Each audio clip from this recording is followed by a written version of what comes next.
విద్యుత్ నగర్ను తెల్లాపూర్ సర్కిల్లో కలపాలన్న అంశాన్ని రాజకీయంగా మలచడం సరికాదని తెల్లాపూర్ డివిజన్ కాంగ్రెస్ పార్టీ అధ్యక్షుడు చిలకమరి ప్రభాకర్ రెడ్డి, వర్కింగ్ ప్రెసిడెంట్ లెజిల్లా రవీందర్ అన్నారు.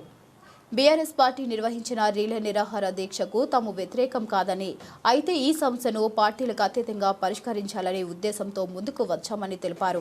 తెల్లాపూర్ మున్సిపాలిటీని జీహెచ్ఎంసీలో కలపడం అభివృద్ధికి దోహదపడుతుందని, పరిపాలన పరంగా ఎలాంటి సమస్యలు లేవని అధికారులు స్పష్టం చేశారని పేర్కొన్నారు.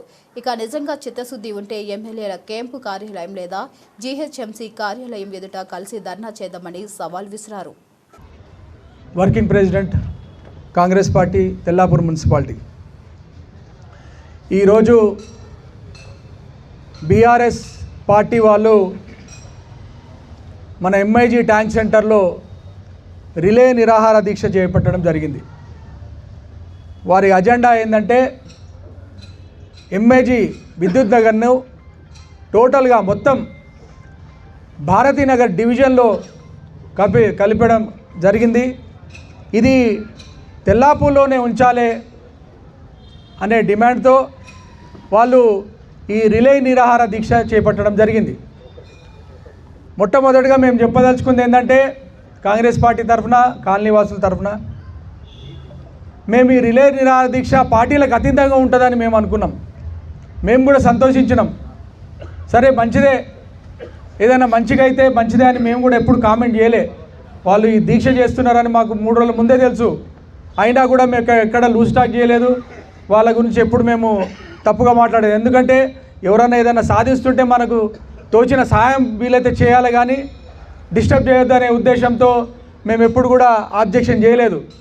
కానీ వాళ్ళు చాలా తప్పుడు ప్రచారాలు, తప్పుడు మాటలు, మొత్తము పొలిటికల్గా కాంగ్రెస్ పార్టీని టార్గెట్ చేయడము, లోకల్లో ఉన్న స్థానిక నాయకులను టార్గెట్ చేయడము మమ్మల్ని చాలా బాధ కల్పించింది. ఎందుకంటే తప్పుడు ప్రచారాలు చేయడం వాళ్ళకి అలవాటయ్యి, నేనేమంటున్నంటే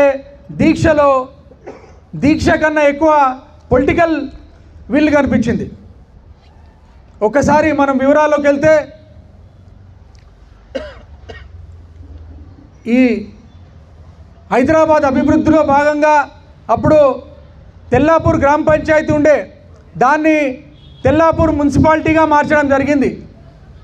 తదనంతరం ఇప్పుడు ప్రస్తుతం తెల్లాపూర్ మున్సిపాలిటీని గ్రేటర్ హైదరాబాద్ జీహెచ్ఎంసీలో అభివృద్ధి నిమిత్తమే దీన్ని భారతీనగర్లో కలిపారని మనకు రాష్ట్ర ప్రభుత్వం వాళ్ళు చెప్పినారు.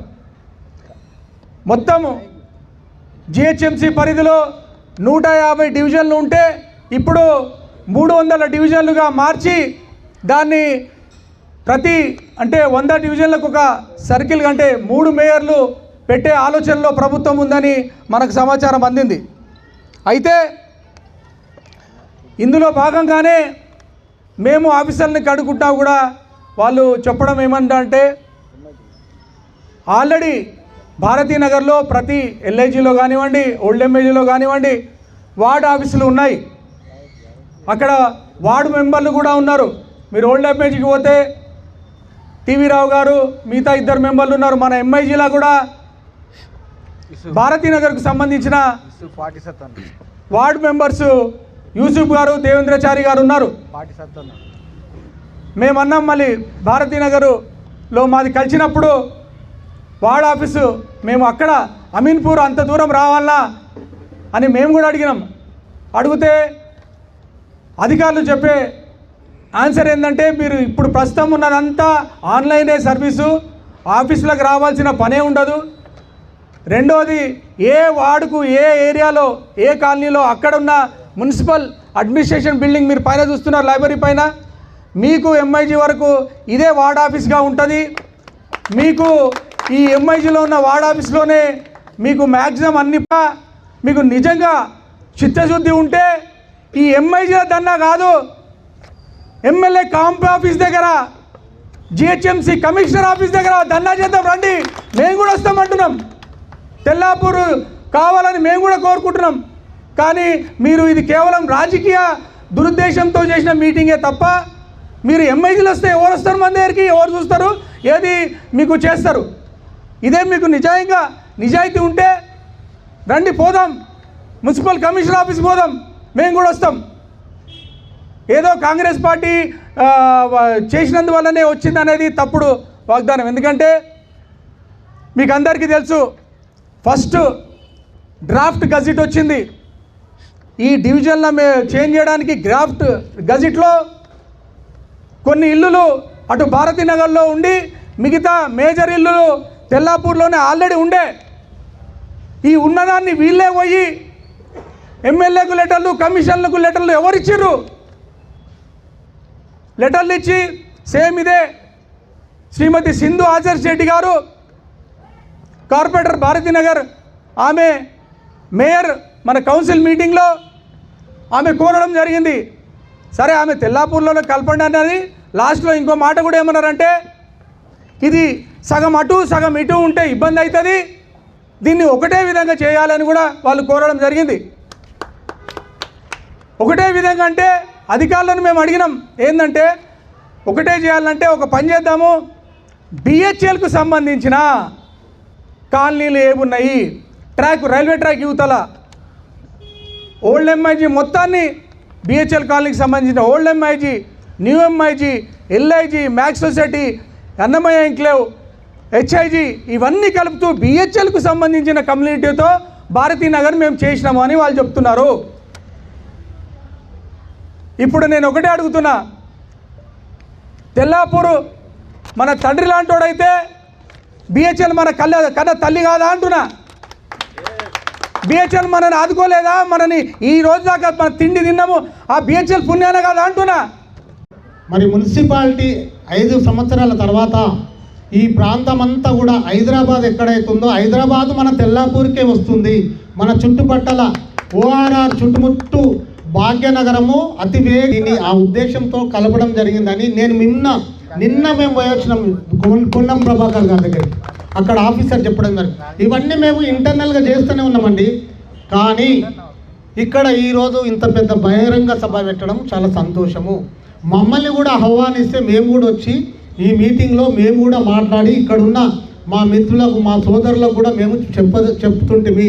కానీ మాకు అవకాశం ఇవ్వలేరు. అది కేవలం టీఆర్ఎస్ సభ, టీఆర్ఎస్ మీటింగ్ లెక్కనే వాళ్ళు చేసిండ్రు. ఇది సత్యము.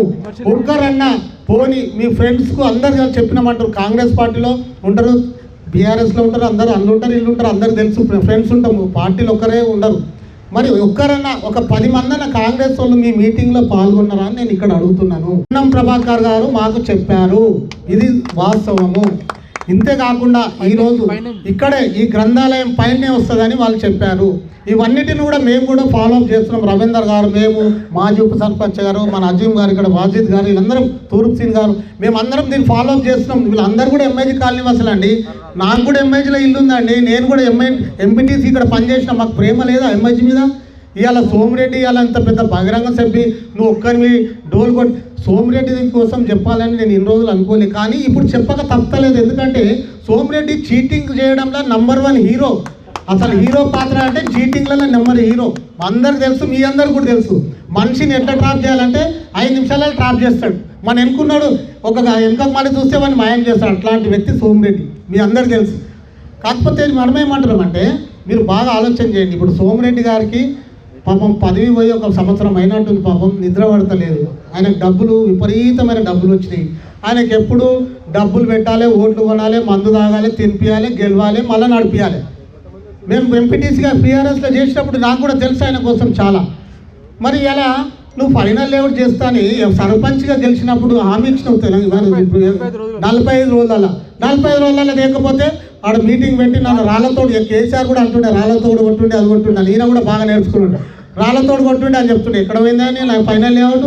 ఈ ఫైనల్ లేఅవుట్ పేరు మీద 5-6 ఎలక్షన్లు కొట్లాడారు ఎంఐజీలా. ఫైనల్ లేఅవుట్ ఆశ మీద పాపం ఎంఐజీ కాలనీ వాసులు హరీష్ రావుతో కూడా స్వయాన ఇక్కడ స్పీచ్ బహిరంగ సభ పెట్టి నువ్వు చెప్పించినావు. నువ్వు ఒక్కరోజన్నా ఫైనల్ లేఅవుట్ కోసం ఆశించినవా? ప్రయత్నం చేసినావు. ఎందుకు రాలేవు ఫైనల్ లేఅవుట్ మాకు తెలుసు. నువ్వు నీ హాయంలో 10 సంవత్సరాలలో సొసైటీ నుంచి కనీసం ఎన్ని ప్లాట్లు చేసినావో మాకు తెలుసు. ఇవాళ నువ్వు ప్లాట్లు అమ్మిపించడం వల్లనే ఇవాళ ఫైనల్ లేఅవుట్ రావాలి. ప్రభుత్వం దగ్గరికి పోతే ఏమంటారు? అవునా మీ ప్లాట్లు ఇవన్నీ మీరు గత 10 ఏళ్ళల్లో సరే. ఇప్పుడు ఒకటే మాట చెప్తున్నా, ఏంటంటే ఇప్పటిదాకా టెక్నికల్ ప్రాబ్లం మనం అనుకుంటే, రెండో పాయింట్ అసలు తెల్లాపూర్లో ఉన్నందువల్ల లాభ నష్టాలు ఏంది కూడా మనం చర్చ చేసుకోవాలి. తెల్లాపూర్లో ఉన్న లాభం ఏంది, తెల్లాపూర్లో ఒకవేళ భారతీనగర్లో ఉంటే నష్టం ఏంది అంటే, నేను ఒకటే అంటున్నా, మనం ఎక్కడ పాకిస్తాన్లో పోయి కలపలేదు ఈ మన విద్యుత్ నగర్ని. భారతీనగర్ కూడా మనదే. 300 డివిజన్లు ఉంటే ప్రతి డివిజన్కు ఉన్న రూల్స్ కూడా మనకే ఉంటాయి. మనకు కొత్తగా రూల్స్ ఎక్కడ ఉండవు, ప్రతి సేమ్ రూల్స్ ఉంటాయి. కానీ స్పెషల్ రూల్ ఎట్లయిందంటే, ఇదే సోమిరెడ్డి గారు సర్పంచ్గా 5 ఏళ్ళు చేసిండు. తర్వాత మున్సిపల్ చైర్మన్గా వారి భార్య 5 ఏళ్ళు అయింది. 10 ఏళ్ళు మీరే ఉన్నారు ఇక్కడ, తెల్లాపూర్లోనే ఉండే కదా. ఏం బెనిఫిట్ చేసినావయ్యా నువ్వు అంటే, గ్రామ పంచాయతీల మనకు ఉన్నప్పుడు మన ఇంటి పర్మిషన్ పోతే 5 నుండి 10,000 అయిపోతుండే. ఇప్పుడు 5 నుండి 10 లక్షలు చేసినావు నీ పీరియడ్లనే. నీ పీరియడ్లో సోమిరెడ్డి గారు ఎక్కడనో ఇంటున్నావు నాకు తెలుసు. ఈ మాట వినండి. ఈరోజు నీ పుణ్యమే మాకు మొత్తం హైదరాబాద్ ఈ సోమిరెడ్డికే దక్కుతున్నట్టున్నా. హైయెస్ట్ ప్రాపర్టీ ట్యాక్స్ ఎలక్షన్లో కూడా తెల్లాపూర్లో మోహన్ రెడ్డికి ఎక్కువ పడ్డాయి. ఎంఐజీల వల్లనే, ఓట్ల వల్లనే ఆయన సర్పంచ్ అయ్యిండు. ఆయనకు ఆ విషయం తెలుసు. అందువరకే ఇంకో విషయం కూడా ఆయనకు తెలుసు. ఆయన అంటున్నాడు ఎంఐజీలో టీఆర్ఎస్ ఉంది, టీఆర్ఎస్ ఉంది. కాదయ్యా, ఎట్లా టీఆర్ఎస్ ఉంది? నీ ఎలక్షన్లు నువ్వు 5 కౌన్సిలర్లో నువ్వు పోటీకి నిలబట్టి ఎప్పుడైతే టికెట్లు ఇచ్చుకున్నావో, మా కాంగ్రెస్ పార్టీ ఎవరికి ఇస్తుందో వాళ్ళ దాంట్లో ఎవరైతే వీక్ ఉన్నారో ఆయన మీద నేను నిలబడి గెలవాలనుకున్నాడు. సావు తప్పి కన్ను లొట్ట పోయి గెలిచిండు. కేవలం 10-12 ఓట్లతోని మా తూర్పు సీనన్న మీద గెలవడం జరిగింది. అది ఒక గెలిపే కాదని మేము అంటున్నాం. 5 కౌన్సిలర్లు ఉన్న దగ్గర 3 కౌన్సిలర్లు అటు ఉండి 2 కౌన్సిలర్లు ఇటు ఉన్నప్పుడు, కాంగ్రెస్ పార్టీ ఉన్నప్పుడు దాన్ని 90% బీఆర్ఎస్ అన్నారు, 40-60 అంటారు. 40-60 అని మ్యాథమెటిక్స్ నేర్చుకోండి. సరే, మీకు తెలివి బాగుంది, సరే, ఎక్కువ చదువుకోకపోలేకపోయినా తెలివి మంత్రులు ఉంటారు, అట్లా కూడా ఉంటారు, మేము ఒప్పుకుంటాం. మీ తెలివి ఒక ఉదాహరణ. కానీ గ్రహించండి, మేమేమంటున్నామంటే, ఇంకో మాట, ఆయన అంటే భారతీనగర్లో టీఆర్ఎస్ వీక్ ఉన్నదా? టీఆర్ఎస్ అంటే ఎవరు? ఆ సింధు ఆదర్శ్ రెడ్డి గారు ఇప్పుడు కార్పొరేటర్ దగ్గర. ఆమె ఎవరు? ఆదర్శ్ రెడ్డి గారి సతీమణి. ఆదర్శ్ రెడ్డి గారు ఎవరు? ఇప్పుడు ఇన్ఛార్జ్ పొటెన్షియల్కు, ఇప్పుడు అఫీషియల్ ఇన్ఛార్జ్ పార్టీకి. అంటే పార్టీ ఆడ వీక్ ఉందని నువ్వు అంటున్నావు, నువ్వే డిక్లేర్ చేసుకుంటున్నావు. భారతీనగర్, తెల్లాపూర్ 2 కాంగ్రెస్కే పోతున్నాయని ఏడుస్తున్నావు నువ్వు. అంటే నువ్వే డిక్లేర్ చేస్తున్నావు నీ ఓటమిని. ఆయనకు తెలిసిపోయింది, నేను తెల్లాపూర్లో ఎట్లనో గెలవలేను, ఈ ఎంఐజీ పుణ్యాన్ని నేను ఇప్పటిదాకా ఇంత దాకా వచ్చినా, మళ్ళీ ఈ ఎంఐజీ పుణ్యాన్ని ఎమ్మెల్యే దాకా పోవాలనుకున్నా, ఇది గిట్ట పోతే నా రాజకీయ భవిష్యత్తు పోతుందని దీన్ని ఒక రాజకీయ వేదికలాగా చేసింది తప్ప ఆయన ఎప్పుడు కూడా దీనికి నిజాయితీగా ఈ ఎంఐజీ కాలనీకి నీకు నిజాయితీ ఉంటే నువ్వు ఇదే రిలే దీక్ష ఎప్పుడైనా ఫైనల్ లేఅవుట్ కాలేదనో గానో, లేకపోతే డ్రైనేజ్ వ్యవస్థ ప్రాబ్లం ఉందని గానో, బిహెచ్ఎల్ ముగొండ గానో, సేమ్ 13 ఓట్లు 23 ఓట్లు అంటే ఈక్వల్ ప్రజలు ప్రాధాన్యత ఇస్తారు. కాకపోతే మీరు డబ్బు ఖర్చు పెడుతున్నారు, మేము నిరుపేదలుగా కొట్లాడుతున్నాం. ఇదొక సబ్జెక్టు. రెండో సబ్జెక్టు, మరి ఎల్ రవీందర్ను కూడా కొట్టాలి కదమ్మా. నీ దగ్గర ప్రజల బలం ఉంటే, ప్రజల బలం ఎంఏజీ వాళ్ళు ఎల్ రవీందర్ కూడిస్తున్నారు, తూర్పు శ్రీనికి ఇస్తున్నారు, రెడ్డి శ్రీనివాస్ రెడ్డి కూడిస్తున్నారు, అరుణ్ గౌడ్, బాబు గౌడ్ లాంటి వాళ్ళు కూడిచ్చారు. కొంత వాళ్ళు ఒక 40-50 ఓట్లతో ఓడిపోయాము. ప్రజల బలం ఎంఏలు అందరికీ ఉంది. కాకపోతే మా బలంతో నువ్వు సర్పంచ్గా గెలిచినావు. మా బలంతో నేను సర్పంచ్గా మేము పెంచుకున్నాం. ఎందుకు పెంచుకున్నాం తెలుసా? మోహన్ రెడ్డి గారు తెల్లాపురం విలేజ్, సోమరెడ్డి కూడా తెల్లాపురం విలేజ్. అయ్యా, నేను ఈయన ఇల్లు కొనుక్కున్నా, నేను ఈయన ఉంటా కాలనీ మనిషిని, మా నాయన ఎంప్లాయీ, మమ్మల్ని ఎంఐజీ నుంచి గెలిపియండి, నేను ఎంఐజీలోనే ఉంటా అన్నాడు. గెలిచిన తర్వాత ఏడున్నావే? ఆదిత్యలో పోయి ఉన్నావు. ఎంఐజీలు ఉండాలి కదా సార్. నేను ఎంఐజీలో గెలిచిన ఎంఐజీలోనే ఉండాలి, తెల్లపురంలో గెలిస్తే తెల్లపురంలో ఉండాలి. మరి ఎంఐజీ ప్రజలు అప్పుడు ఎందుకు గుర్తుకు రాలేరు? ఆదిత్యలో పోయి ఉంటావా? ఎంఐజీలో ప్రజలలో ఉండాలి, ప్రజలకు సర్వీస్ చేయి, ప్రజలకు చేయి. ఇదొక విషయము. ఫైనల్ లేవట్ అన్నాడు ఆల్రెడీ. మరి ఆ డబ్బులు అజిం ప్రెసిడెంట్ ఆయన ఆధీనంలో అకౌంట్లో కట్టాలి. ఎవరో బిల్డర్ కడతంటే కుదరదు కదా సార్. మన అకౌంట్ మనమే వేసుకోవాలి. మన అకౌంట్ మనమే వేయాలి. సొసైటీ కూడా వెళ్ళాడు, సొసైటీ కూడా డీడీలు వెళ్ళాడు, లేఅవుట్ కాపీ కూడా వెళ్ళాడు. ఇవన్నీ ఏంటంటే ఆయన రాజకీయ డ్రామా చేస్తుండు. రాజకీయ డ్రామా ఏంటంటే ఎమ్మెల్యే ఎక్కడున్నదయ్యా? టీఆర్ఎస్ ఈక్వల్ టు కాంగ్రెస్ ఉంది, ఈక్వల్ టు టీఆర్ ఉంది. ఇంకో మాట అన్నట్టు వెల్లిమల మా ఇద్దరు టీఆర్ఎస్లో తీసుకుపోయి ఇష్టపూలరావు కలిపిన వెల్లిమల మైపాల్ గౌడ్ కాంగ్రెస్ పార్టీ 25 సంవత్సరాలు సర్వీస్ చేసిండు. ఇప్పటికి కూడా కంటిన్యూ సర్వీస్ చేస్తుండు. మేము చెప్తలేమే మా మైపాల్ అన్న 25 సంవత్సరాలు చేస్తు అంటే నీకు 10 ఏళ్ళకే ఇట్లయితుంది, అంటే నీకు 10 ఏళ్ళకే కొమ్ములు వచ్చేసినాయి.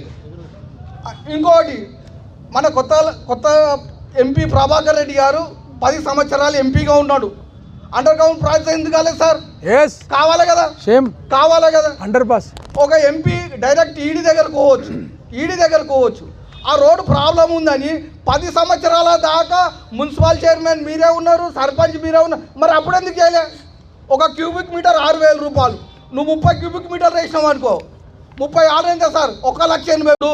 కాలనీల గురించి కొట్లాడు, మేము కూడా కాలనీల గురించి పనిచేస్తాం. నువ్వు తెల్లాపురం ఆదిత్యలు ఉండి అవసరం ఉండి ఎమ్మెల్యేల గురించి వస్తావు. 5 సంవత్సరాలు అవుతుంది సార్, ఇప్పటిదాకా రాలే.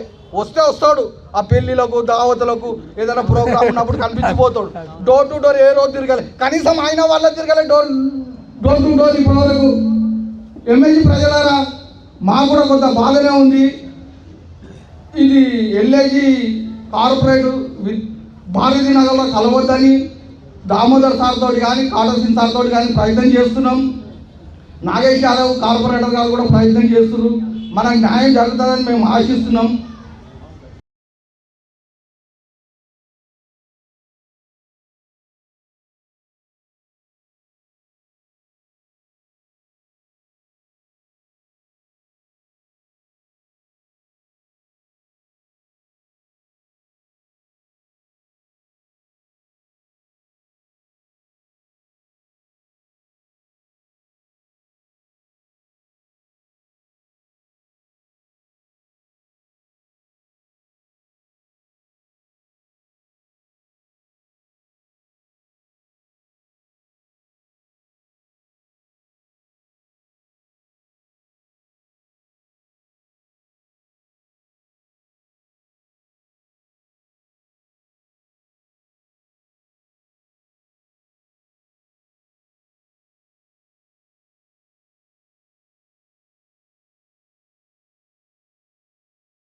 యాదాద్రి భువనగిరి జిల్లాలోని స్వర్ణగిరి శ్రీ వెంకటేశ్వర స్వామి ఆలయంలో రాష్ట్ర సమాచార హక్కు చట్టం కమిషనర్లు అయోధ్య రెడ్డి శ్రీనివాస్ ప్రత్యేక పూజల్లో పాల్గొన్నారు.